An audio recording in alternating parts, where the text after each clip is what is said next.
Good morning, Star Wars fanatics. Today I'm going to do something a little different. As you see, I've got my webcam going. This video is about, Star Wars. What Star Wars is about. What Star Wars means to so many people, and how the first was an independent film that transformed into an entire franchise that has been evolving for generations.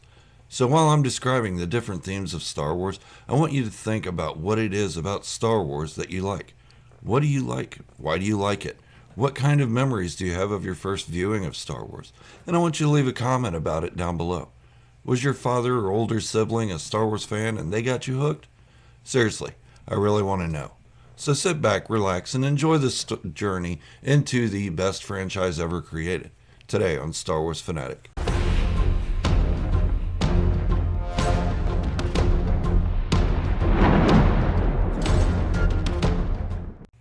If you're new to my channel, hit the subscribe button and join us for an adventure into the galaxy far, far away that you'll never regret.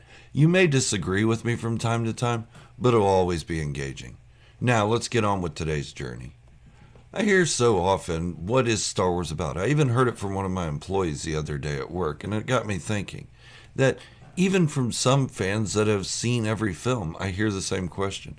It isn't because they don't know what Star Wars is about. It's because they want to know what Star Wars is about in someone else's perspective. Since 1977, I've seen every Star Wars film on opening day. And with my mother. The only films my mother wasn't in attendance of was Rogue One and Solo: A Star Wars Story. Why? Because I was new in my current relationship and they were opening night date movies for me. But every film of the Skywalker saga has been with my mother on opening night since 1977. I was 4. The woman I saw the other 2 films with is now my wife, and she appreciates my love. Okay, let me be honest. My obsession for Star Wars. I tell you this because it's important to me to give you a bit of my own backstory. That way, my perspective makes sense to you. Alright, let's move on. Like I said, Star Wars opened in 1977. Since then, it's exploded into so much more than what even George Lucas could have predicted. He thought it would be a fun little space drama, and even if it was successful, it would eventually peter out. But it didn't. It spawned so much more. 11 films, numerous series, countless books and comics, collectibles of every variety later. Star Wars is in most households in some way. Not only has it become one of the biggest selling lines of merchandise, it became something memorable. I plan on talking about Star Wars in parts. This video would be hours long if I let myself ramble on and on about it. And you'd probably get bored. Not because I'm boring, but because there's a lot of commentary and because the electronic age has given us all ADD. But as bad as that sounds, it gives me a reason to get better. See, that's my ADD showing. I'll start this series with this video. What is Star Wars? What does Star Wars mean? These questions aren't easy to answer because it means something different to everyone. If I were to sum it up in one word, Star Wars means family. Star Wars is about family. That isn't all it is, though. Star Wars is so much more than that. So much more that it has spawned hundreds of Star Wars YouTube channels that try to explain what Star Wars is, mine included. Let's start with the original trilogy. That means A New Hope, The Empire Strikes Back, and Return of the Jedi. The family theme is strong with the Force in this one. You have the main heroes Luke Skywalker, Han Solo, and Princess Leia Organa. Then you have the main villains, Darth Vader and Emperor Palpatine. The Emperor, Darth Sidious. Whatever you want to call him, you get what I'm trying to say. As the story of the original 3 Star Wars films play out, we learn that Darth Vader is actually Luke Skywalker's father, and he had once been Anakin Skywalker, before he turned to the dark side of the Force. But wait, there's more. We also learn that Princess Leia Organa is Luke's sister, and Darth Vader's daughter. Okay, so coincidence has brought them all together, whether that coincidence comes in the form of adversaries or allies. Yeah, Darth Vader, Luke Skywalker, and Leia are all related. That makes it really awkward when Leia kisses Luke full on the mouth. On the mouth. And held it there.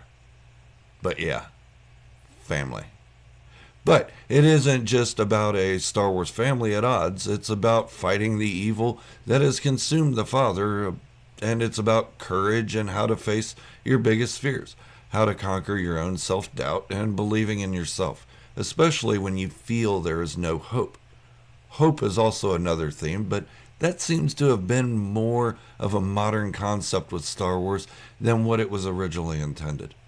With Luke Skywalker doubting his own abilities, Leia being overconfident in hers, and Han Solo just going with it and not risking too much, everything played out well for the trio. So let's talk about Luke Skywalker's doubt. In A New Hope, he seemed to have all the confidence in the world. He encouraged Han to help. He had devised a plan to rescue Leia, and he even stood facing Darth Vader on the Death Star before his fight, or flight, kicked in. That's gutsy. In The Empire Strikes Back, Luke seems a bit more confident in the beginning, checking out meteorites and riding alone in a snowy wasteland, knowing good and well that his animal could freeze to death at any moment. But when he reaches Dagobah and begins learning the true nature of the Force from Yoda, he starts doubting himself. Sure, the Force is a lot to take in. But look, this 2-foot green dude is telling you that you can do it? Okay, you can do it. So he gains confidence enough to finally leave his training after 18 months. Yes, that's how long he was training under Yoda. 18 months. Anyways, Luke leaves his training to go save his friends.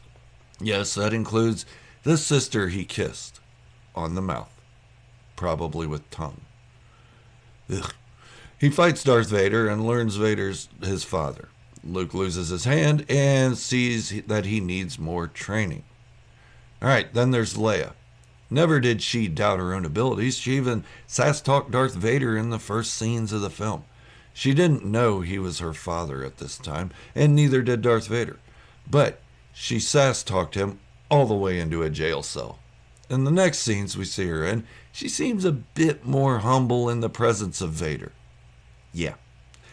But when Luke shows up to rescue her, her sass is back and she's kind of an ungrateful twit about the whole thing. She insults Luke, she insults Han, and she insults poor Chewbacca, who didn't even say anything to her.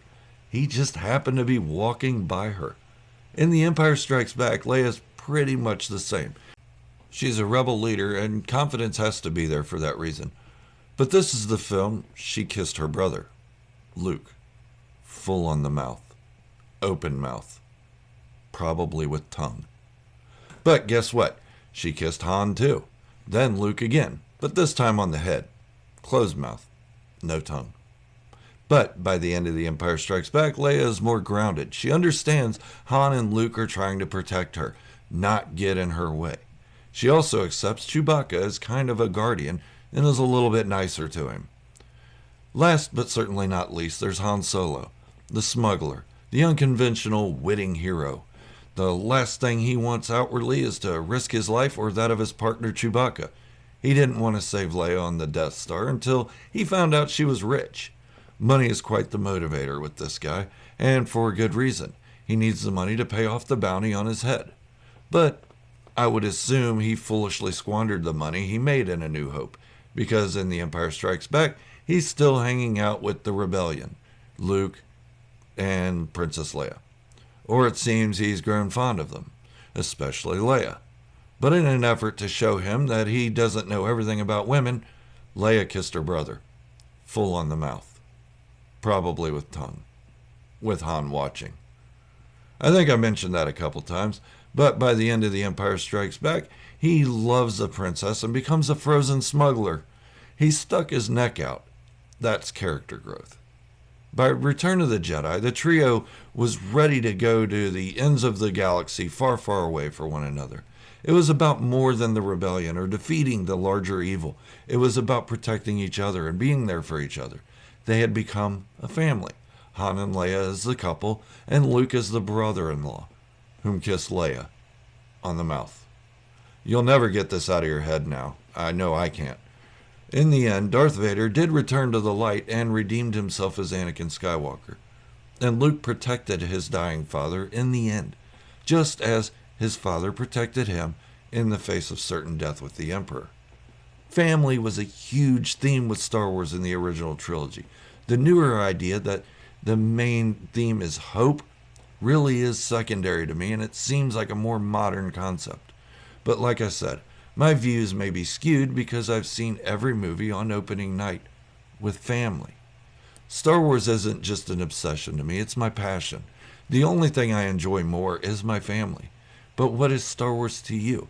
I know there are a lot of mixed feelings about some of the films and even some of the stories that were expanded on. And that's okay. I like what I like, you like what you like. But guess what? It's Star Wars that we agree on.